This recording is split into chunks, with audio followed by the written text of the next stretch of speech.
Bonjour Christophe. Est-ce Bonjour. qu'on peut parler déjà du groupe? Est-ce qu'il y a des petites choses à savoir? Quelques incertitudes. Raveloson qui était malade en début de semaine. Joubal qui a arrêté avant-hier aussi pour un problème au tendon d'Achille. On va faire le test cet après-midi, voir s'il est apte ou pas. Après, tout le monde est sur le pont. Comment s'est passé cette semaine? Ça faisait assez longtemps que vous n'aviez pas eu à vivre un résultat négatif. Ouais, enfin, au-delà du résultat négatif, c'est surtout une prestation qui était pas à la hauteur de ce qu'on doit faire, tout simplement. Les résultats, ils sont souvent la conséquence. Je crois que le week-end dernier, ça a été le néant, parce que offensivement, on n'a rien créé. Et défensivement, on a été mis à mal, notamment sur la première mi-temps, pratiquement sur toutes les situations de Toulouse. Donc voilà, on a analysé ça lundi, et puis il faut vite passer à autre chose. Voilà, c'est un match qui était complètement raté de notre part.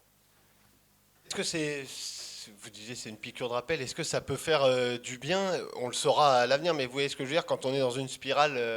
Bon, non, non, j'aime pas le titre de piqûre de rappel, parce que le propre d'un sportif de haut niveau, c'est de se remettre en question tous les jours. S'il faut chaque fois attendre de prendre une belle claque comme on a pris dimanche pour se remettre en question, je ne fonctionne pas comme ça. Donc, oui, déçu de la prestation.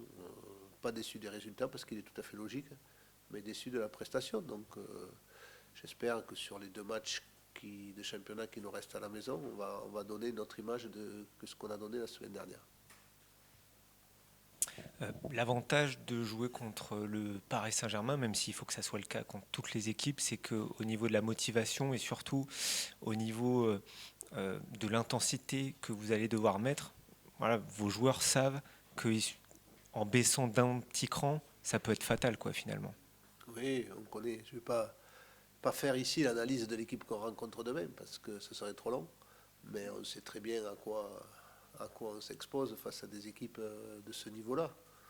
Donc voilà, ça doit être, on doit prendre le match avec beaucoup d'entrain, beaucoup de dynamique. On sait que si sur ce plan-là, on n'arrive pas à se mettre à leur hauteur, il n'y aura même pas débat. Donc voilà, il faut essayer le plus de temps possible, leur rendre la tâche difficile.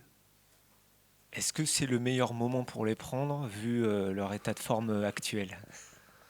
Je crois qu'il n'y a jamais de bon moment pour prendre ces équipes-là, et encore en plus maintenant, parce que ils sont un peu critiqués de toutes parts, ça c'est bien français en plus. Ils sont quand même invaincus en championnat. Voilà, je crois que ces équipes-là, et puis en plus quand on les titille un peu, ils ont souvent des réactions de champions qu'ils sont. Donc non, non, c'est jamais le bon moment de jouer ces équipes-là. Mais quel regard, malgré tout, vous portez sur cette équipe? Vous dites, je ne vais pas en parler trop longtemps, j'ai trop de choses à dire. Est-ce que ce PSG, il fait aussi peur qu'avant? Depuis l'été dernier, il n'y a plus de superstars, il y a Ouais. plus un collectif. Vous voyez ce que je veux dire? Pendant longtemps, Ouais. on disait la Ligue 1 a peur du PSG de par ses individualités. Aujourd'hui, Ah, mais vous avez qu'à voir les résultats qu'ont fait le PSG en championnat pour vous rendre compte de la différence qu'il y a entre eux et les autres, tout simplement. Voilà, je crois qu'il faut arrêter de regarder le. On parle souvent des résultats, mais moi je les ai vus, les matchs. J'ai vu les matchs de Ligue des Champions où ils sont critiqués ici, mais si vous voyez toutes les actions qu'ils ont dans le match, il y a des fois où c'est que voilà, il y a un peu de réussite qui n'a pas été dans leur faveur, et on regarderait les choses totalement différentes. Donc, je crois qu'en championnat, ils montrent que voilà, ils sont au-dessus, et que je ne veux pas faire de paris, mais ils seront champions en fin de saison. Ça c'est pratiquement acquis. Voilà, il y a une deux équipes qui peuvent rivaliser. On parlait de Marseille, mais j'avais vu le match aller Marseille-Paris avant l'expulsion. Voilà, ils avaient dominé la tête des épaules ce match-là. Donc c'est une équipe qui est largement au-dessus. Voilà, il faut pas se faire d'illusions, et c'est pas le Paris de maintenant. Il faut pas faire les comparaisons. Il y avait des individualités qui étaient, on le sait, des stars. Maintenant, ils en ont aussi de très fortes individualités. Il y a un collectif aussi qui est en place, qui est plus difficile aussi maintenant à transpercer. Non, je crois que c'est une équipe qui est largement au-dessus du championnat. vous avez montré récemment, malgré tout, que vous étiez capable, votre équipe, capable de surprendre des adversaires d'un autre calibre. Alors là, peut-être celui-ci est encore du calibre du dessus, mais ça a lieu à domicile, où aussi cette équipe a montré qu'elle arrivait à se sublimer. C'est quoi le discours pour croire à l'exploit, quoi, finalement, si on vous écoute, le PSG est tellement. Ouais, mais bien sûr, mais C'est surtout montrer une image de ce qu'on a fait dernièrement, pas de ce qu'on a fait le week-end dernier, c'est simplement ça. Et puis, je regardais à peu près les statistiques, entre 15 et 25%, les adversaires ont toujours ce quota de possession de balle. Et il va falloir être très bon sur ces 15 et 25% et accentuer la préparation du match sur cela, parce que leur dire ben, on va défendre parce qu'ils vont avoir le ballon, ça je n'ai pas besoin de leur dire, ils le savent très bien. Et il faut savoir bien défendre surtout. Mais après, quand on va avoir le ballon, comment on peut les mettre en difficulté, on a axé la semaine sur ça. Voilà. Justement, voilà, si on regarde les chiffres sur les 6 derniers matchs, vous êtes la meilleure équipe du championnat. Là, il y a juste le PSG devant vous. Pareil à domicile, il y a juste le PSG devant vous. Au-delà des chiffres, est-ce que c'est une belle opposition de style entre une équipe qui adore la possession comme le PSG et vous qui semblez bien vous épanouir aussi en transition? Sur les budgets aussi, on est deuxième. C'est ça? Non, je crois que c'est la photo du championnat à ce moment-là. Après, c'est pas qu'on apprécie ça, c'est que quand on joue le PSG, je vais dire quoi? Je vais dire qu'on va avoir le ballon contre le PSG, qu'on va avoir la possession. Donc on sait très bien le match comment il va être. C'est à tous les matchs. Tous les matchs c'est comme ça. Donc voilà, il faut souhaiter qu'il soit aussi maladroit qu'en Ligue des Champions parfois, que Dono fasse un grand match et que nous on fasse aussi le match qu'on a fait, notamment la première mi-temps qu'on a fait à Marseille, ou sur les sorties de balles, sur les 20-25% de possession qu'on a eu, on a été très bon.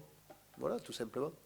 Enfin, tout simplement. Ce sera dur à faire, mais je pense que l'analyse du match, elle est assez claire, assez lisible. Il y a des matchs, on ne sait pas trop comment ça se passait, mais là, on sait comment ça va se passer parce que ça se passe tous les matchs comme ça.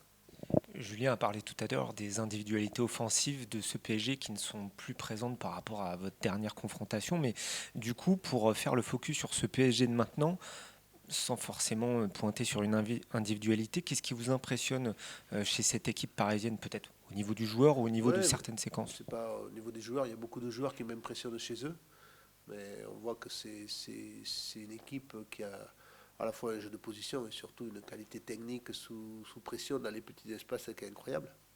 Donc le danger vient de partout, hein, parce que il y a la possession avec leurs joueurs au milieu, il y a leur côté, que ce soit Kimi, Dembélé, Barcola, qui sont capables de vous transpercer sur les prises d'espace.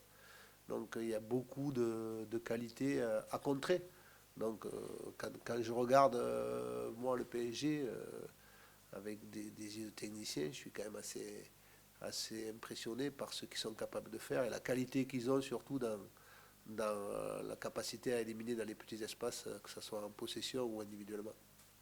Vous dites, dans ces matchs-là, il y a des secteurs où il ne faut pas chercher à rivaliser, entre guillemets. Faut essayer d'anticiper la conséquence du fait d'être battu dans tel domaine. Vous voyez ce que je veux dire? Essayer de Ouais. rentrer de frontal dans l'entrejeu alors que c'est la patte de Luis Enrique et des trois milieux. Il faut plutôt essayer de gêner et de laisser le moins d'espace. Ouais, non, on sait que c'est une équipe qui, comme je dis, a une possession, un travail au milieu dans leur jeu de position. Nous, il faudra qu'on soit capable à la fois de, comme je dis, bien sûr d'être bon à l'intérieur du jeu, mais sur les côtés, il y a de sacrés joueurs aussi. Donc c'est pour ça que si on est trop resserré, ils nous écartent et ainsi de suite. Les intervalles se font. Mais encore une fois, après, c'est nos sorties de ballon qui seront intéressantes parce que c'est une équipe, de par leur possession, il faut un contre-pressing qui est assez difficile de se sortir de là. On avait su bien le faire à Marseille. Nos joueurs offensifs aussi auront un rôle à jouer pour se sortir des griffes parisiennes dès la perte de balle.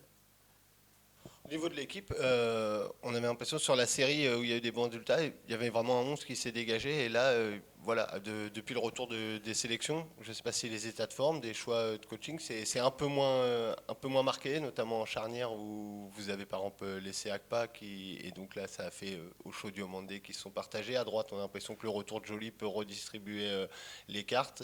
Et devant, je ne sais pas quel regard vous portez, parce que vous dites la performance au Vélodrome, c'est notamment le trio de devant qui l'avait parfaitement incarné, quoi. Ouais, ouais, je crois que sur le trio de devant, j'ai pas trop changé.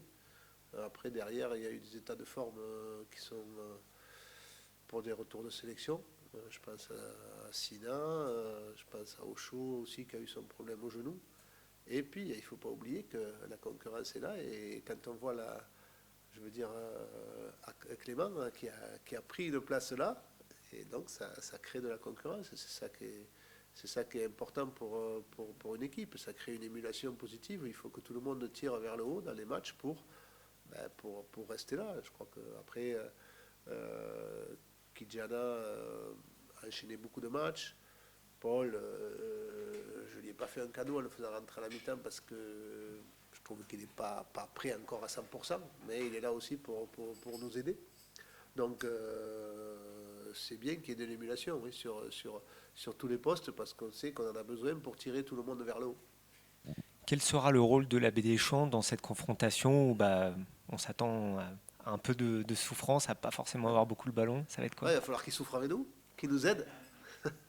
Non, mais bien sûr, il va falloir qu'il, bien sûr, comme à chaque match, qu'il soit derrière l'équipe, qu'il soit derrière nous, qu'il mesure bien la différence de niveau qu'il y a entre les deux équipes sur le papier, mais que leur rôle peut nous permettre de un petit peu le combler. Et comme je dis, voilà, il y a différence de budget et autres, mais on fait le même championnat, donc c'est un match pour nous comme on a montré à Marseille, c'est-à-dire que on n'y va pas en victime, on y va pour montrer nos qualités. Après, si l'adversaire est plus fort, il faut toujours l'accepter. Mais ce que je veux, c'est, du moins ce que je veux pas, c'est qu'on renouvelle le match qu'on a fait dimanche à Toulouse, où en fait, il faut féliciter d'ailleurs Toulouse parce qu'ils avaient fait un gros match. Mais nous, on n'a pas montré nos qualités sur ce match-là. Moi, ce que je veux, c'est que, quel que soit le résultat, on puisse être fier du match qu'on a fait. Et quelquefois, quand on a un peu plus de réussite comme à Marseille, mais ça se passe bien. Mais j'attends ça, donc j'attends que le public nous aide dans notre démarche demain. On dit beaucoup là de bien forcément de ce PSG, si on a bien compris que c'est. Faut pas oublier que c'est énorme, mais est-ce que vous comprenez qu'on puisse avoir l'impression que par rapport à il y a 2 ans, l'exploit est possible? J'ai pas par rapport à il y a 2 ans, mais il y a 2 ans, j'ai du mal à regarder en arrière parce que j'ai pas la même équipe non plus. Et je trouve qu'on a plus de possibilités cette année qu'on en avait il y a 2 ans. Voilà, est-ce qu'on va être capable la clé du match, est-ce qu'on va être capable de les montrer et de les exploiter? Après, la qualité de Paris, je ne suis pas là pour la juger si elle est meilleure ou moins bonne qu'avant. Je sais que mon équipe, elle est capable de faire mieux que ce qu'on a pu faire il y a 2 ans. Maintenant, voilà, est-ce que sur ce match-là, on sera capable de le montrer? C'est l'enjeu du match de demain. Bonjour. Quelle est la recette de ce classement de la GIA dans cette grosse première moitié de saison, hormis, vous l'avez dit, le résultat du week-end dernier? Qu'est-ce qui fait que ça fonctionne et qu'il y a une belle série de bons résultats? Ben déjà, c'est un peu la magie de la baie des Champs parce qu'on s'aperçoit qu'on a fait la majorité presque de nos points ici. Je crois que l'atmosphère, l'engouement qu'il y a autour de l'équipe dans ce stade fait qu'elle est capable de se dépasser. Après, c'est aussi la qualité de ce groupe en termes individuels et qui mettent leur qualité au service d'un collectif. Ça, c'est aussi notre rôle avec le staff de faire en sorte que. Et surtout, ce qui me plaît, c'est qu'on est une équipe qui est capable de poser des problèmes et marquer des buts. On est la 4e attaque de Ligue 1, ou 5e, je crois, maintenant. Mais ça veut dire qu'on peut faire peur à l'adversaire. Ils savent qu'à un moment donné, on peut marquer des buts. Et donc ça, c'est hyper important. Mais c'est surtout, je crois, l'abnégation, la solidarité, l'humilité que cette équipe et ce groupe a. Bonjour Paul. Bonjour. Vous avez retrouvé la compétition dimanche à Toulouse. Comment ça va? Quelles ont été les sensations? Ça fait du bien après un bon mois et demi de convalescence. Voilà, j'avais très hâte de retrouver les terrains et revenir avec mes pleines capacités. C'est le cas, vous vous sentez bien là, prêt physiquement?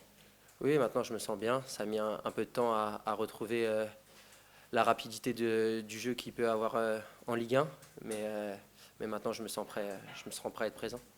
Vous avez vécu cette période où en plus l'équipe a plutôt bien tourné. C'est quoi un petit peu de frustration de ne pas être là aussi, de vivre ces bons moments avec l'équipe? Après, dans un premier temps, j'ai pensé collectif. Forcément, je suis très content que l'équipe a bien tourné en mon absence. Et après, oui, forcément, de la frustration. On est joueur de foot, donc on avait envie d'y être, mais voilà, je les ai soutenus de loin. Et comment tu t'es senti pour ce retour à la compétition contre Toulouse? Là, c'était pas forcément évident, on imagine, à 2-0, de rentrer comme ça à la mi-temps, physiquement et dans la tête, tu t'es senti comment? Ouais, forcément pas facile. On était mené 2-0 à la mi-temps face à une équipe qui marchait bien, qui venait vite nous presser. Et après, voilà, hein, un footballeur doit toujours être prêt. Ça n'a pas été facile, mais j'ai essayé de faire au mieux sur cette deuxième partie de match. Comment tu sens l'ambiance autour de ce match AJA-PSG? Est-ce que tu sens une effervescence? Je sais pas, quand tu te balades avec les supporters que tu croises, beaucoup, quand on les voit sur le terrain d'entraînement, pensent à l'exploit, qu'un exploit est possible. Toi, dans ta tête, comment tu juges tout ça? Ouais, bien sûr, c'est, on va dire, le match que tout le monde attendait depuis qu'on est monté en Ligue 1. Moi, j'ai beaucoup d'excitation sur ce genre de match parce que je pense qu'on est capable de montrer ce qu'on sait faire face à une grande équipe, mais pas de peur, rien de tout ça, juste du plaisir. Et bien sûr que je crois à l'exploit, sinon je ne voudrais pas jouer. Toi, en plus, tu avais vécu le match aller de la dernière saison en Ligue 1 au Parc des Princes, mais tu avais été prêté ensuite dans la foulée à Dijon. Tu n'as pas vécu ce HJA PSG à la Baie des Champs en 2023. Qu'est-ce que ça représente pour toi de pouvoir le disputer ici, face à cette grande équipe, avec ce maillot de la JA? Franchement, c'est magnifique de pouvoir jouer à la Baie des Champs contre une équipe comme le PSG. Je pense que ça va nous apporter un grand plus, tous les supporters qui vont être derrière nous. On sait que le stade nous aide beaucoup, l'ambiance, le public. Voilà, on a des très bons résultats à domicile et je pense qu'on est capable d'aller chercher quelque chose demain. Nicolas l'a dit, tu avais joué ce match aller avec une équipe qui était portée par un trio d'attaque assez impressionnant. Quel regard tu portes sur l'effectif de cette année? C'est une équipe où il y a peut-être un peu moins d'individualité, plus collective. Quel est ton regard? C'est que le PSG est une très grosse équipe. Voilà, les individualités ont changé, mais pour moi sont tout aussi fortes, ou du moins quasiment pareilles. Voilà, quand on voit Dembélé, Barcola ou même Ramos ou Kolo Muani en attaque, on sait que c'est des grands joueurs. Après, voilà, il faut faire face à ce genre de joueurs, être capable de répondre présent avec nos armes. Et je pense que demain, c'est ce qu'on va essayer de faire. À titre individuel, il y a de l'impatience quand on doit se mesurer à ce genre de joueurs qui connaissent le niveau international. Oui, beaucoup. Comme vous l'avez dit, j'ai eu l'opportunité, j'ai joué il y a 2 ans. Après, je pense que je reviens avec d'autres armes et de meilleures pour essayer de rivaliser face à ce genre d'équipe. Et justement, est-ce que dans ces moments-là, l'entourage te chambre un peu? Est-ce que ça s'envoie des SMS, etc.? Est-ce que ça blague autour de ce match ou alors on est sérieux, on rigole pas avec ça? Non, la semaine, je la laisse avec mes amis pour rigoler au niveau de tout ça. Après, voilà, le jour du match, plus de blagues, plus de téléphone et il faut se concentrer sur le match. Ça avait été le premier but de la carrière en Ligue 1 de Lassine Sinayoko, le dernier match, là, le dernier AJA-PSG perdu 2-1. C'est ton grand pote. Est-ce que vous en avez parlé un petit peu de tout ça? Est-ce que vous faites des projections, mais voilà, en prenant du recul? Non, je sais qu'il avait vécu un très beau moment. J'avais pu y assister des tribunes. J'étais revenu pour voir ce match. Ça m'avait fait plaisir pour lui déjà.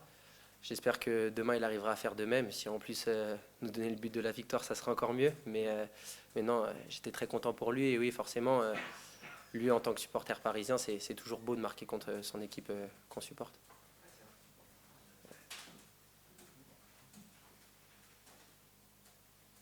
Bonjour. Bonjour. Qu'est-ce qui fait que vous êtes arrivé si vite à ce classement en Ligue 1, que ça a bien fonctionné, qu'il y a eu ces bons résultats et ce qui fait la force de ce groupe? Je pense qu'au-delà des qualités individuelles de chacun, je pense vraiment que c'est le collectif qui prime. Voilà, on a une très bonne entente malgré la concurrence. On sait qu'on est en Ligue 1, qu'il y aura de la concurrence à chaque poste. Mais je pense que cette concurrence, elle nous tire vers le haut. Voilà, tout le monde s'entend très bien. Les nouveaux qui sont arrivés sont très vite mis dans le collectif. Et franchement, ça, c'est ce qui fait notre force. Et après, comme je peux le dire à domicile, c'est vraiment les supporters, ce côté familial, mais qui nous pousse vraiment à aller chercher des victoires ici et après essayer de faire encore mieux à l'extérieur. Et votre capacité aussi à marquer des buts, vous êtes une des meilleures attaques du championnat, ça peut aussi au fur et à mesure faire peur aux adversaires? Oui, bien sûr. L'année dernière, en Ligue 2, on l'était déjà et on a gardé ce rythme-là d'attaque. Après, voilà, essayer de faire encore mieux défensivement. Mais oui, on a un dispositif qui fait qu'en contre-attaque, on fonctionne plutôt bien. Donc on va essayer d'y remédier demain. Mot, Paul, sur la concurrence qui peut exister avec Kijana Hoover au poste de latéral ou de piston droit. Bon, il y a eu ta blessure, avant ça il y avait eu sa suspension, mais comment ça se passe? Est-ce que c'est une saine émulation à l'image de tout ce qui se passe dans le groupe? Oui, bien sûr. Comme je l'ai dit précédemment, dans le football, autant plus en Ligue 1, il y a de la concurrence. Je sais très bien que ça fait partie du football. Et la concurrence est très saine. On a eu des discussions avec le coach qui nous a dit que c'était le meilleur qui jouerait sur le moment. Donc voilà, je pense qu'on se tire vers le haut et on essaie de donner le meilleur de nous-mêmes à chaque match et chaque entraînement. Et après, c'est le coach qui fera son choix. Pardon.